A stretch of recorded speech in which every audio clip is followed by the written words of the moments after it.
बाहेरचं दर्शन घेऊन मंदिरामध्ये आपण आता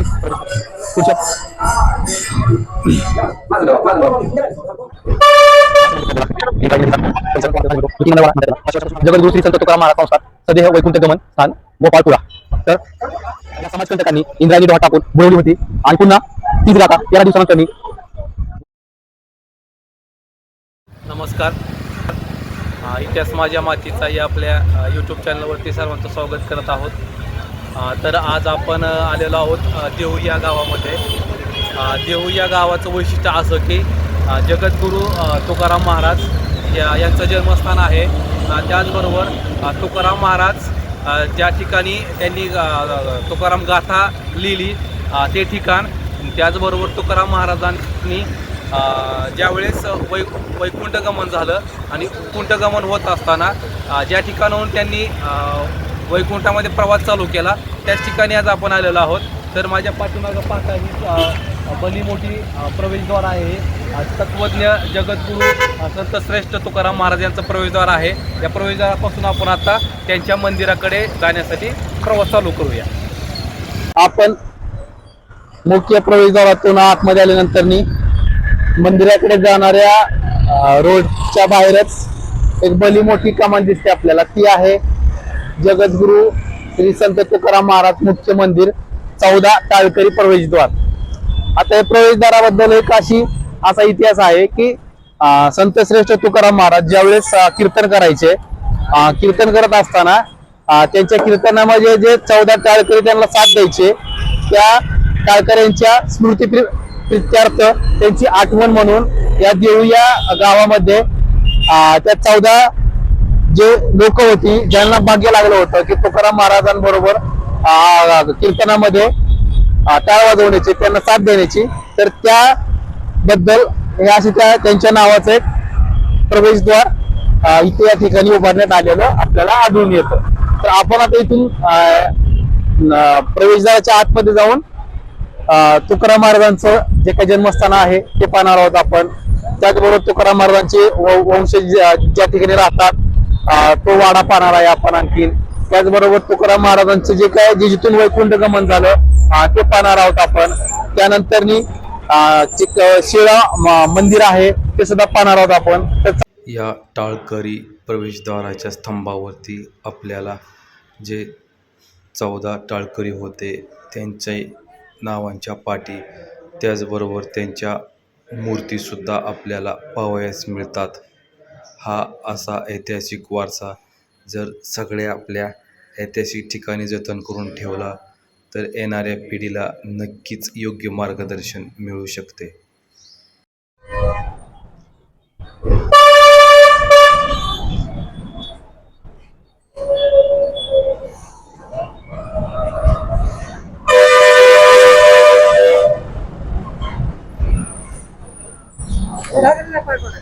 सगळ्यांना लावायचं. प्रवेशद्वाराच्या आतमध्ये आल्याबरोबरच आपल्याला देहूचा चिंतामणी या गणरायाचे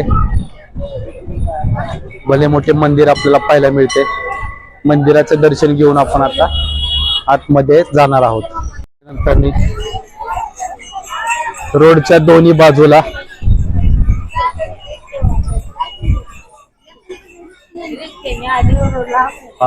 भली मोठी आपल्याला बाजारपेठ पाहायला मिळते. वेगवेगळ्या वस्तू आहेत, घेण्यासाठी पदार्थ आहेत, प्रसाद आहे, याची दुकानं आपल्याला लावलेली पाहायला मिळतात. ते पाहत आपण मंदिरामध्ये प्रवेश करतो. आता आपण मंदिराच्या अगदी जवळ येऊन पोहोचलेलो आहे. काही क्षणातच आपल्याला तुकाराम महाराज यांचं जे देऊळवाडा आहे त्या देऊळवाड्यामध्ये असणारे सर्व मंदिर, विठ्ठल रुक्माईचं मंदिर असेल, हरिहरेश्वरांचं मंदिर असेल, शिळा मंदिर असेल, त्याचबरोबर तुकाराम महाराजांचा वाडा, त्यांचे बालपण जिथे गेले ते आपण आता सर्व गोष्टी पाहणार आहोत. इकडे समोर पाहतोय आपण.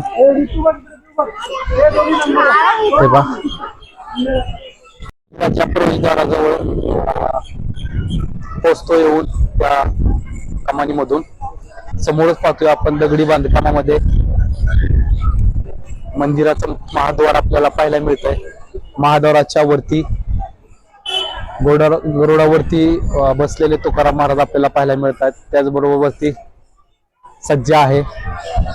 आणि आता बाहेरचं दर्शन घेऊन मंदिरामध्ये आपण आता प्रवेश करूया.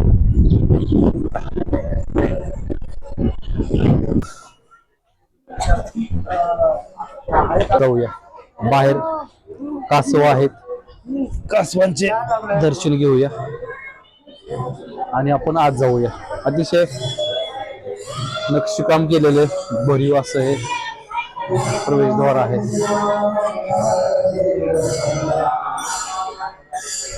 आतमध्ये देऊळवाड्याच्या आतमध्ये आल्यानंतर आपल्याला अतिशय मंत्रमुग्ध असं वातावरण जाणवत आहे. टाळ, मृदंग, कीर्तन, पारायण याचा आवाज आपल्याला येत आहे. आणि या देऊळवाड्यामध्ये असणारे सगळे मंदिर आपण आता त्यांचं दर्शन घेऊन पुढचा प्रवास चालू करणार आहे. मंदिराच्या आत आल्याबरोबरच आपल्याला श्री हनुमान मंदिर हे लागतात. हनुमंताचं दर्शन घेऊन आपण पुढच्या दर्शनाला निघतो. आपण मंदिर परिसरामध्ये हे आपल्याला दीपमाळ पाहायला मिळतात. अतिशय सुंदर अशी दीपमाळ आपल्याला या ठिकाणी मंदिराच्या प्रवेशद्वारासमोरच पाहायला मिळते. हा समोर आपल्याला पिंपळाचा वृक्ष दिसतो.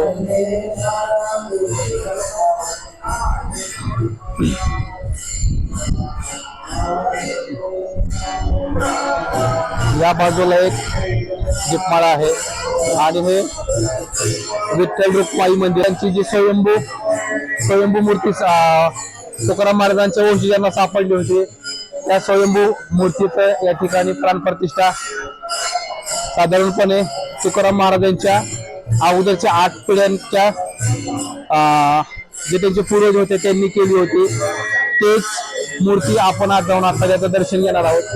तर हे मंदिराचं जे काय स्ट्रक्चर आहे ते अतिशय रेखीव कोरीवकाम करून बनवलेलं आहे. वेगवेगळे डिझाईन आपल्याला पाहायला मिळत आहेत. वेगवेगळे नक्षीकाम असेल, वेगवेगळे स्तंभ असतील, त्याच प्रकारे सज्जा असेल आपल्याला या ठिकाणी पाहायला मिळतो. आपण आता आतमध्ये जाऊन दर्शन घेऊया. आपण आता दर्शनाच्या रांगेमधून आतमध्ये विठ्ठल रुक्माई यांचं दर्शन घेण्यासाठी निघालो आहोत.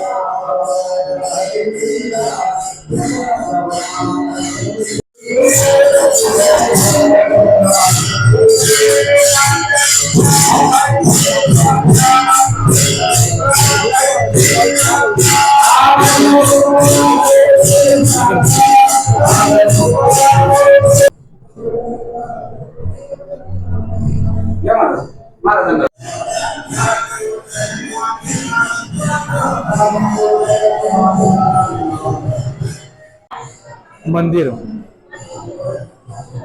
शंकरांचं महादेवांचं दर्शन घेण्यासाठी आलेलो आहोत.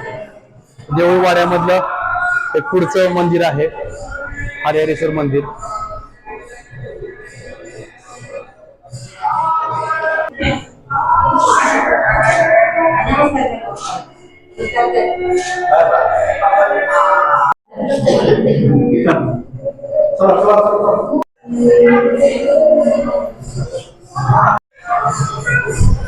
दर्शन घेऊन शिळा मंदिर या ठिकाणी जाऊन दर्शन घेणार आहोत. हे बाजूला पाहतोय आपण ते शिळा मंदिर. अतिशय नक्षीदार युक्त पूर्ण दगडामध्ये हे मंदिर बनवण्यात आलेले आहे. मंदिराच्या पूर्ण भोवताली हत्तीची डिझाईन केलेली आहे, वेलाची डिझाईन आहे, फुलं काढलेली आहे. आणि हे ठिकाणी शिळा मंदिर आहे.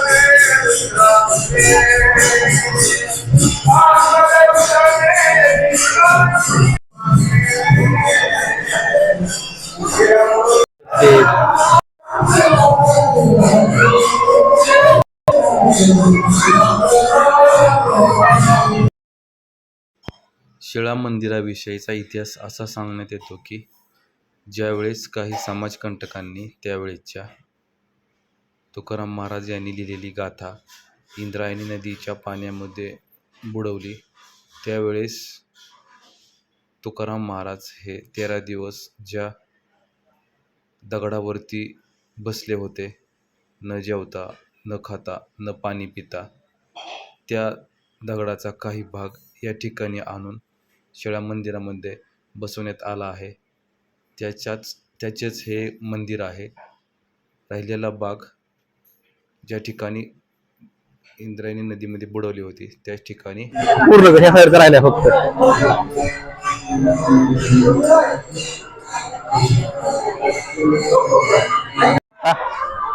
बाहेर आलेलो आहोत.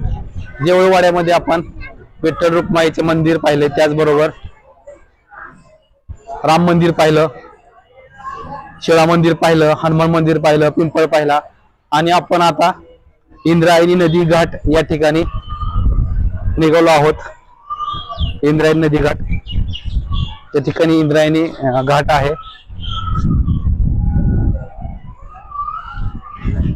इंद्रायणी नदी घाटाकडे चालत असताना आपल्याला समोर संत तुकाराम महाराज यांचे तृतीय चिरंजीव तपोनिधी नारायण महाराज यांची समाधी पाहायला मिळते आणि संत तुकाराम महाराज यांची जी पालखी देहूपासून पंढरपूरला जाते, ते पालखीची सुरुवात तुकाराम महाराज यांचे तृतीय चिरंजीव तपोनिधी नारायण महाराज यांनीच सुरू केली होती. त्यांची ही समाधी आहे. या समाधीचं दर्शन घेऊन आपण पुढे इंद्रायणी नदीच्या तीरावरती आलेलो आहोत. समोर दिसते आपल्याला ते इंद्रायणी नदी. नारायण महाराज समाधीच्याच बाजूला आपल्याला हा रथ पाहायला मिळतो. हा रथ जे तुकाराम महाराजांची पालखी आषाढी वारीसाठी पंढरपूरकडे रवाना होते. पालखी नेण्यासाठी जो रथ आहे तो हाच रथ आता एक 8 दिवसामध्ये पालखीचं प्रस्थान होणार आहे. त्याच्यामुळे रथाची थोडीशी डागडुजी चाललेली आहे. रथाला जे काय कलर द्यायचं काम असेल किंवा काही डागडुजीचं काम असेल ते पूर्ण करायचं काम चालू आहे. आणि 19 तारखेला तुकाराम महाराजांच्या पालखीचं जे प्रस्थान होतं पंढरपूरकडे ते याच रथामधून होतं. तो हाच रथ आहे. ठीक. इंद्रायणी नदीच्या तीरावरती जात असताना मध्येच आम्हाला सरपटणारा हा घोणस नावाचा अतिविषारी सर्प दिसला. त्याला एका बाजूला करून आम्ही पुन्हा त्या घाटावरती निघालो. हा समोर दिसतोय आपल्याला इंद्रायणी नदीचा परिसर. इंद्रायणी नदीचा घाट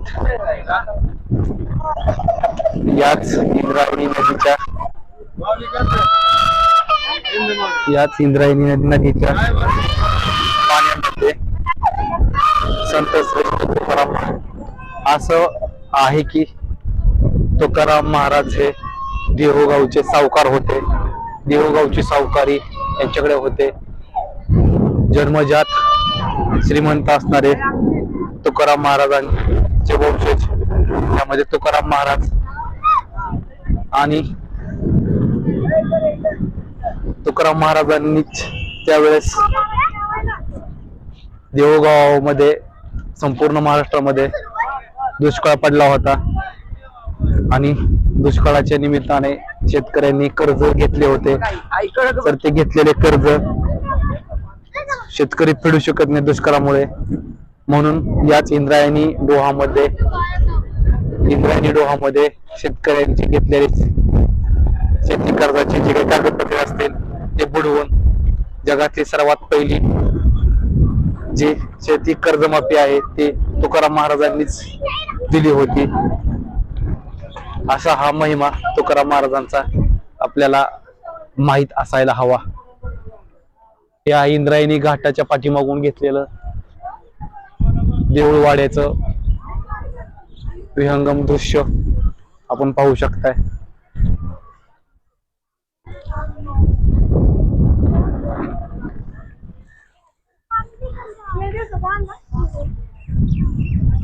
आपण आता इंद्रायणीचा घाट पाहिला, देऊळवाडा पाहिला. आता आपल्याला जी एक महत्वाची वास्तू पाहायची आहे, ऐतिहासिक वास्तू पाहायची आहे, ती म्हणजे संत श्रेष्ठ जगद्गुरु तुकाराम महाराज यांचं बालपण ज्या ठिकाणी गेलं, ज्या ठिकाणी तुकाराम महाराजांचा जन्म झाला, म्हणजेच त्यांचं राहतं घर पाहिलं आपण आता चाललेलो आहोत. जर आपण त्यांचं राहतं घर पाहिलं तर त्यांच्या त्या घरामध्ये पूर्ण सागवानी लाकडावरती उभं असणारं घर, त्या घराचंच देऊळवाडा मंदिर केलेलं आहे. त्याचबरोबर त्या ठिकाणी जी आपण तुकारामांची मूर्ती पाहणार आहोत, ती मूर्ती थोडीशी वेगळी आहे. जसं की इतर ठिकाणी आपण तुकाराम महाराजांची मूर्ती पाहतो, हातामध्ये वीणा आहे, एका हातामध्ये चिपळ्या आहेत आणि मांडी घातलेली आहे. मात्र त्यांच्या घरामध्ये जी मूर्ती असणार आहे ती मूर्ती थोडीशी वेगळी आहे. चला तर आपण पाहूया तुकाराम महाराजांचं जन्मस्थान. हा दिसतोय वाडा, त्यांचा वाडा घे. आपल्या उजव्या साईडला देऊळवाडा आहे. वाडापासून जर आत आलो आपण तर आपल्याला 500 वर्षापूर्वीचा तो महाराजांचा वाडा आपल्याला पाहायला मिळतो, जो की इनामदार वाडा म्हणतात त्याला. 500 वर्षापासून हा वाडा या ठिकाणी बांधून तयार आहे. जर आपण वाड्यामध्ये आत गेलो तर या वाड्यामध्ये सध्या तुकाराम महाराजांचे वंशज राहतात. पूर्ण वाड्यासारखी डिझाईन आहे, भव्य प्रवेशद्वार आहे. आतमध्ये आलो आपण तर या ठिकाणी आपल्याला काही नवीन इमारती दिसतात, काही जुन्या इमारती दिसतात. नारळाची उंचची उंच झाडं आहेत. आणि असं हे तुकाराम महाराज त्यांचे वंशज याच वाड्यामध्ये आता वास्तव्याला आहेत. इथं पण एक मंदिर आहे, मंदिराचं आपण दर्शन घेऊया. छोटस मंदिर आहे हे, वाड्याच्या आतमध्ये असणार हे मंदिर. हे तुकाराम महाराजांचे वंशज आहेत.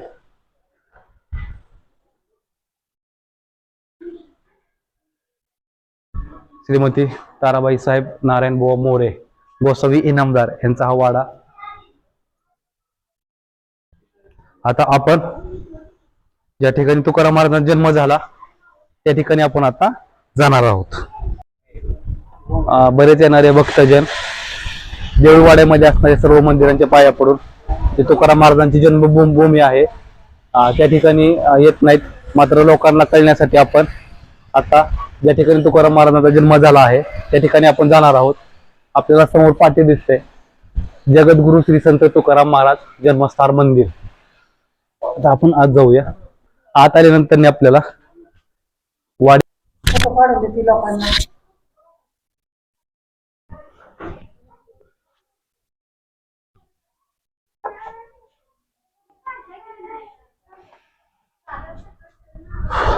चंपी ये इकडे, इकडे आता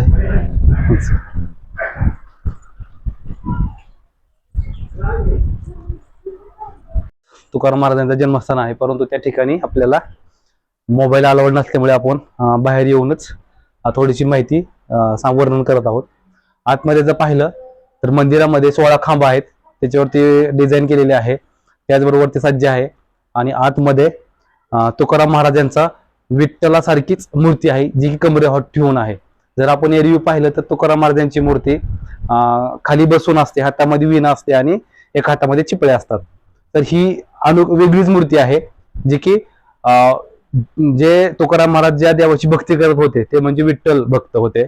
आणि विठ्ठला भक्तांसारखीच मूर्ती तुकारामांची ज्या ठिकाणी त्यांचं जन्मस्थान आहे त्या ठिकाणी एकमेव अशी मूर्ती आहे की ते ते की तशी मूर्ती आहे ती.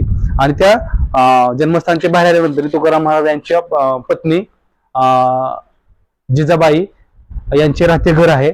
ते घर म्हणजेच माळवद आहे. त्या माळवदालाच मंदिर बनवलेलं आहे असं हे घर. जर आपण पाहिलं, जर आपल्याला आपण इतिहासाचा थोडासा संदर्भ घेतला तर असं लक्षात येतं की तुकाराम महाराज यांना 2 पत्नी होत्या. पहिल्या रुक्माई आणि दुसऱ्या होत्या त्या जिजाबाई होत्या. आणि तुकाराम महाराज त्यांना जिजाबाईला आवली असे म्हणून संबोधत होते. आणि यांचं जर आपण कार्य पाहिलं आपण तर की तुकाराम महाराज त्यांच्या नामस्मरणासाठी, ग्रंथ लिहिण्यासाठी बाहेर डोंगरावरती जाऊन ध्यान धारणा करायचे. मात्र जिजाबाई यांची एक सवय होती की तुकाराम महाराजांना अगोदर जेवण द्यायचं आणि नंतर स्वतः जेवण करायचं. म्हणून त्यांच्या शोधामध्ये भंडारा डोंगर असेल अशी वेगवेगळ्या डोंगरावरती जात होत्या. मात्र एके दिवशी काय झालं की त्या डोंगरावरती गेल्यानंतर त्यांच्या डोंगरावरती तुकाराम महाराजांच्या शोधण्यासाठी गेल्यानंतर त्यांच्या पायामध्ये काटा घुसला.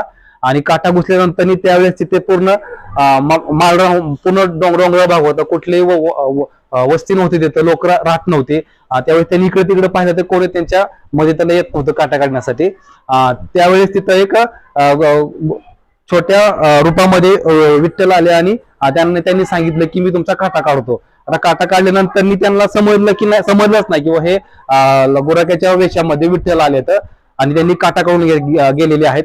पुढे गेल्यानंतर त्यांचा जे काटा मोडला होता तो काटा मोडलेली जागा पूर्ण बरी झाली. आणि इथं आपल्या लक्षात येतं की तुकाराम महाराजांच्या अगोदर त्यांच्या पत्नी ज्या जिजाबाई आहेत त्यांना आवली म्हणायचे, त्यांना विठ्ठलाने साक्षात येऊन दर्शन दिलं होतं अशी या त्यांच्या पत्नी यांची आख्यायिका आहे. ठीक आहे. तुकाराम महाराज यांचं राहतं घर पाहिलं, त्याचबरोबर देऊळवाडा पाहिला आणि थोडस पुढे आल्यानंतर जगद्गुरु श्री संत तुकाराम महाराज संस्थान सदेह वैकुंठ गमन स्थान गोपाळपुरा. तर या ठिकाणी आपल्याला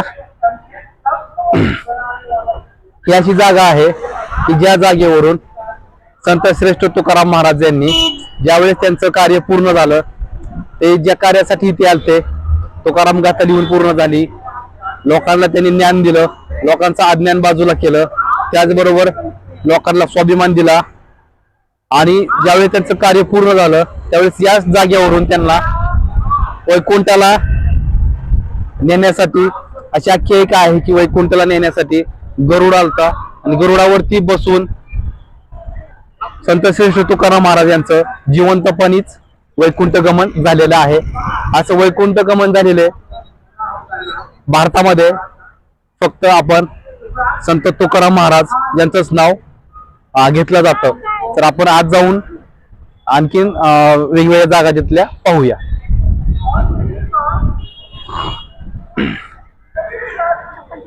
मग चप्पल स्टँड आहे इथं, चप्पल स्टँडला आपण चप्पल लावूया, ठेवूया. पवित्र जागेवरती ज्यावेळेस दर्शनाला येतो आपण त्यावेळेस आपल्या पायामध्ये असलेल्या चप्पल आपण मंदिराच्या बाहेर ठेवायच्या. इतकी पवित्र जागा आहे.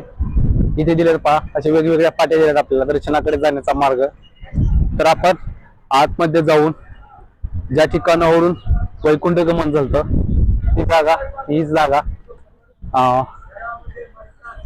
आपण दर्शन घेऊया. आता इथे दिले पहा, श्री प्रयाण कोळी देवे विमान पाठविले, कलीच्या काळा माझी अद्भुत वर्तविले, मानव देह घेऊनी निज धामा गेले, निळामने सकळ संता तोषविले. असं जर आपण आतमध्ये गेलो मंदिराच्या आतमध्ये तर आपल्याला या ठिकाणी या मंदिरामध्ये उभे असणारे तुकाराम महाराज पाहायला मिळतात. उभे आहेत, एका हातामध्ये वीणा आहे, एका हातामध्ये चिपळ्या आहेत. आणि आपण जर तुकाराम महाराजांची मूर्ती पाहिली तर बसलेली असती, मात्र ही मूर्ती उभी आहे. तर पाठीमागे विठ्ठल रुक्माई यांचा वरदहस्त तुकाराम महाराजांवरती होतोय असं आपल्याला या ठिकाणी दृश्य पाहायला मिळतंय. पाठीमागे विठ्ठल रुक्माई यांची मूर्ती आहे, पुढे तुकाराम महाराज आहेत. आणि आपण आता जे वृक्ष होतं बाहेर वृक्ष आहे, नांदरुकीचं झाड आहे, ते आपण आता पाहणार आहोत. काही नांदरुकीचं झाड खूप म्हटलं जातं की ज्या वेळेपासून तुकाराम महाराज गेले त्या वेळेपासून हे नांदरुकीचं झाड या ठिकाणी उभं आहे. आणि तुकाराम बीजी दिवशी या ठिकाणी खूप मोठी अशी अलोट गर्दी असते. इथला पूर्ण परिसर हा भक्तांनी वारकऱ्यांनी गजबजून गेलेला असतो. त्याचबरोबर जर आपण पाहिलं तर या ठिकाणी संवर्धन करून संगमरवरामध्ये पूर्ण कंपाऊंड केलेलं आपल्याला आढळून येईल. पहा, हे कंपाऊंड केलंय. आतमध्ये जर पाहिलं तर झाडाचं जे खोड दिसते आपल्याला असं साक्ष देत आहे की हे खोड, हे झाड आहे की मी तुकाराम महाराज यांच्या काळापासून या ठिकाणी माझी साक्ष देत आहे. असं हे झाड. त्याचबरोबर या ठिकाणी जर आपण पाहिलं तर भिंतींवरती तुकाराम महाराज यांचे दगडामधील शिल्प कोरलेली आपल्याला आढळून येतात. त्या शिल्पामध्ये वेगवेगळ्या प्रकारचे शिल्प आहेत. तुकाराम महाराज या ठिकाणी जेवण करत आहेत. त्यांची जी पत्नी आहे त्यांना आवडी म्हणायची तुकाराम महाराज यांनी भंडारा डोंगरावरती जेवण त्यांना जेवण दिलेलं आहे. त्याचबरोबर इथं विठ्ठल साक्षात तुकाराम महाराजांना दर्शन देत आहेत. आणि हा एक वेगळाच जो देखावा पाहायला मिळतो आपल्याला, ही शिल्प पाहायला मिळतं आहे की जे लोक आहेत ते जाऊ नका म्हणतायत. काही लोकांच्या हातामध्ये बाजूला पताका आहेत, मार्केटचा पताका आहेत. काही लोक टाळ वाजवत आहेत, काही लोक वाजवत आहेत, काही लोक बिना वाजवत आहेत आणि जाऊ नका म्हणतायत. मात्र तुकाराम महाराज गरुडावरती बसून वैकुंठ त्यांचं चालू आहे. त्याचबरोबर या ठिकाणी आपण जर एक हे दृश्य पाहिलं तर आपल्याला इथं शिवाजी महाराज यांनी त्यांना काही नगरांना पाठवला होता ते देत आहेत. मात्र तुकाराम महाराज या ठिकाणी आम्हाला कुठल्याही प्रकारची अपेक्षा नाही. आम्ही कुठल्याही प्रकारच्या दरवृत्तीमध्ये गुंतलेलो नाही आहोत. आम्ही आध्यात्मिक आहोत आता आणि आम्हाला कुठल्याही प्रकारची आशा नाही. असे शिल्प आहे. तर असं वेगवेगळ्या प्रकारचे शिल्प आपल्याला या ठिकाणी सुद्धा पाहायला मिळतात. जर आपण इकडे पाहिलं तर भाविकांसाठी राहण्यासाठी ती जागा आहे, तर ती पण आपण आता पाहूया. अद्भुत, अप्रतिम आणि आतापर्यंत न पाहिलेलं मंदिर आपल्या समोर आहे. हे आहे मंदिर तुकाराम महाराजांचं गाथा, ज्या समाजकंटकांनी इंद्रायणी डोहात टाकून बुडवली होती आणि पुन्हा तीच गाथा 13 दिवसानंतर वरती आलती. आणि त्याच ठिकाणी देहू गावामध्ये आता आपल्याला हे इतकं भव्य आणि अप्रतिम मंदिर आपल्याला पाहायला मिळतंय, जे की आहे तुकाराम गाथा मंदिर. या मंदिरामध्ये आतमधून आपण जर गेलो तर आपल्याला तुकारामांची गाथा पूर्ण संगमरवरी दगडावरती आपल्याला कोरलेली आढळून येते. चला तर आतमध्ये जाऊन आपण आता मंदिरामध्ये दर्शन घेऊया. मंदिराच्या दोन्ही बाजूला दोन भव्य असे हत्ती, जे की ज्ञान आणि शक्ती याचं आपल्याला महत्व पटवून देत आहेत. आणि मंदिर जर पाहिलं आपण तर हे मंदिर, याचा कळस, बाजूचे आजूबाजूचे मंदिर इतकं भव्य आहे का नाही हे मंदिर, की आतापर्यंत न पाहिलेलं मंदिर मी अक्षरशः पाहत आहे. आपण जर आतमध्ये गेलो, आतमध्ये जाण्यासाठी आपल्याला काही पायऱ्या वरती चढून जाव्या लागतात. जसे की म्हणतात की अनुरेनु थोडका तुका आकाशा एवढा, याची प्रचिती या ठिकाणी आल्यानंतर आपल्याला पाहायला मिळते. आतमध्ये जाण्याच्या अगोदरच आपल्याला टाळ, मृदुंग, पकवाज याचे स्वर कानावरती पडत आहेत आणि अतिशय भक्तिमय वातावरण या ठिकाणी आपल्याला पाहावयास मिळत आहे. मंदिराच्या पहिल्या पायरीला आपण दर्शन घेऊन आत येऊया.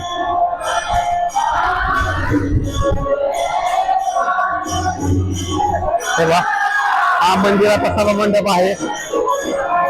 मंदिराचा सभा मंडप जर पाहिला आपण, पूर्ण असा कोरीव काम करून, नक्षीकाम करून उभारण्यात आलेला आहे. बाजूला एक खांब आहे, खांबावरती अतिशय सुंदर अशी नक्षीकाम केलेलं आहे. आणि तिथून जर पाहिलं आपल्याला जर पाठीमागच इंद्रायणी नदीचं विहंगम दृश्य आपल्याला पाहायला मिळतं. मंदिराच्या आता आतमध्ये जाऊन आपण दर्शन घेऊया. या ठिकाणी जर आपल्याला पाहिलं तर मंदिराची प्रतिकृती आपल्याला पाहायला मिळते. मंदिराची प्रतिकृती आहे.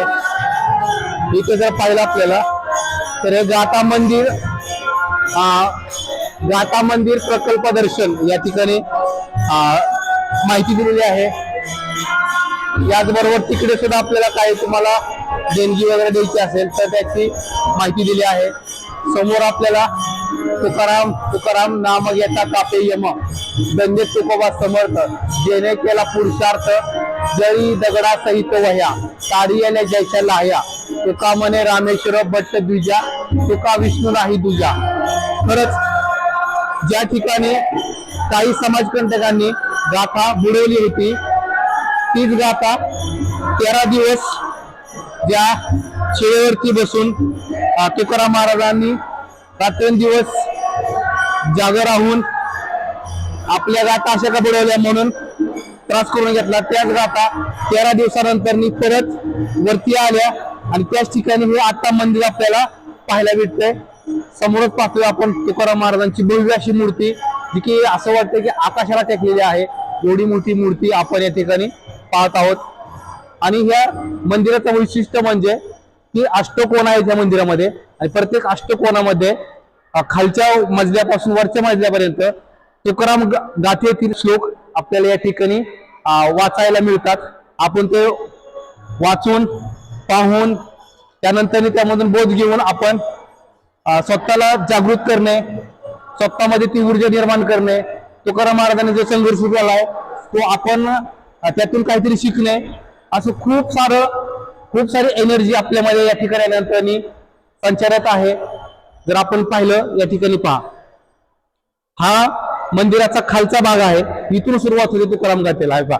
इथून पहिला हे पहा, इथून 1 नंबर सुंदर त्या ध्यान उभे विटेवरी कर कटावरी ठेवून या तुळशी हार गळा कासे पितांबर आवड निरंतर हेची ध्यान मकर कुंडले तळपती श्रवणी कंठी कौस्तुभ मणी विराजित तुका म्हणे माझे याची सगळं सुख पाहिन श्रीमुख आवडीने. हापशी पहिली गाथा आणि ह्या मंदिरामध्ये 4500 गाथा आहेत त्या आपण आता पूर्ण घेणार आहोत. हे पहा, इथून आपल्या प्रत्येक षटकोनावरती आपल्याला खूप साऱ्या गाथा लिहिलेल्या आपल्याला इथे आढळून येतात. 127, 107, 178, 187, 239 काही पा काहीची अक्षरे पा. इथे या अष्टकोनामध्ये एकूण 329 गाथा आहेत. काही अक्षरे गेलेली आहेत. ती अक्षरे पुन्हा या ठिकाणी बसवण्यात यावी असे खाली 8 कोन आहेत आणि वरती 8 कोन आहेत.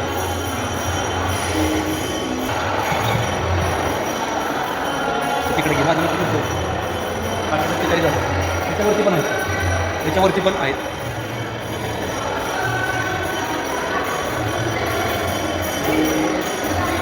पण इथे 1053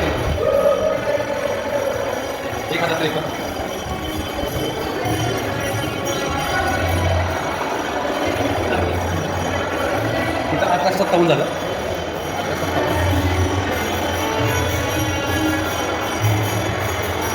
1821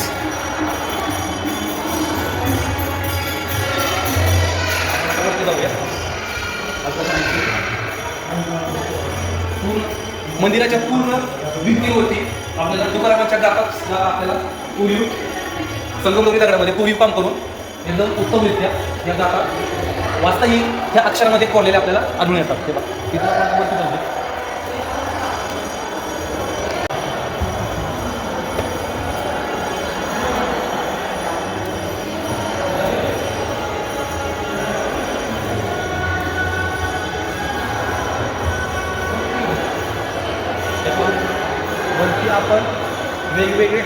वरती आपल्याला वेगवेगळे शिल्प आपल्याला साकारलेले पाहायला मिळतात.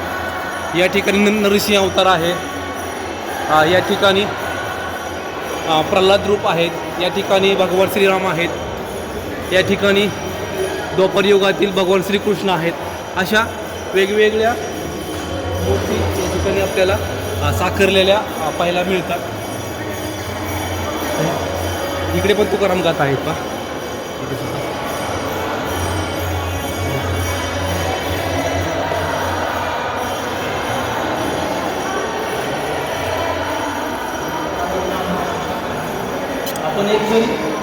आपण एक जरी आयुष्यभर याच्यामध्ये गाथा घेतली, एक जरी शब्द घेतला तर आपल्या आयुष्याचं सार्थक झाल्याशिवाय राहणार नाही आहे.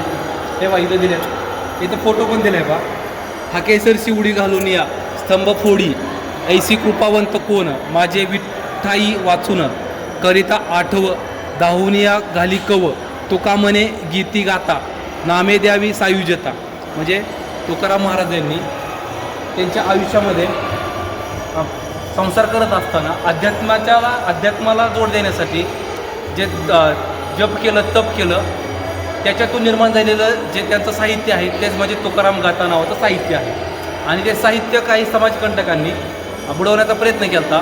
मात्र तुकाराम महाराजांचा विश्वास एवढा होता स्वतःवरती की 13 दिवसानंतरनी ती गाथा परत वरती आली आणि त्याच ठिकाणी हे मंदिर आपल्याला आता एवढं भव्य दिव्य मंदिर आपल्याला पाहायला मिळत आहे. पुढे पाहूया.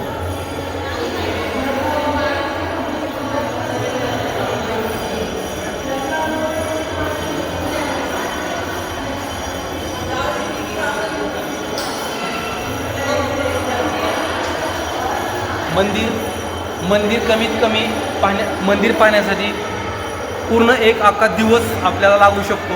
मात्र आपल्याला थोडासा वेळ कमी असल्यामुळे आपण थोडासा फास्ट आपला शूटिंग व्हिडिओ घेत आहोत. त्याबद्दल सर्वांना अगोदर सूचित करत आहे.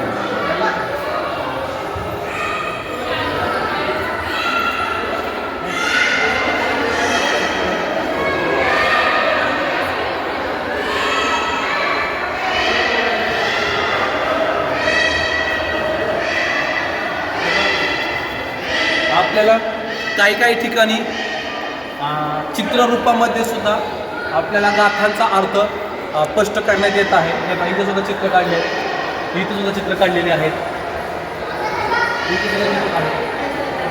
चित्ररूपामध्ये सुद्धा आपल्याला गाथा आपल्याला इथं सांगण्यात येत आहे. इथे झालं 3375 इथपर्यंत झालं 3375. आपण आता एक थोडाच भाग राहिला आहे. इथं आपल्याला चित्रांच्या रूपात सुद्धा आपल्याला गाथाचा अर्थ पाहायला मिळतो. मंदिराच्या मधोमधच विठ्ठल रुक्माई यांची मूर्ती सुद्धा आपल्याला पाहायला मिळते. इथं आहे 3811. इथं आहे 3811. मंदिराच्या समोरच्याच बाजूला आणि जर पाहिलं आपण तुकारामांची भव्य मूर्ती आहे आणि इथे जर पाहिलं आपण विठ्ठल रुक्माई यांची मूर्ती आहे. जणू काय तुकाराम महाराजांवरती विठ्ठल रुक्माईचे अजून सुद्धा आशीर्वाद आहे असं याचा अर्थ होतोय.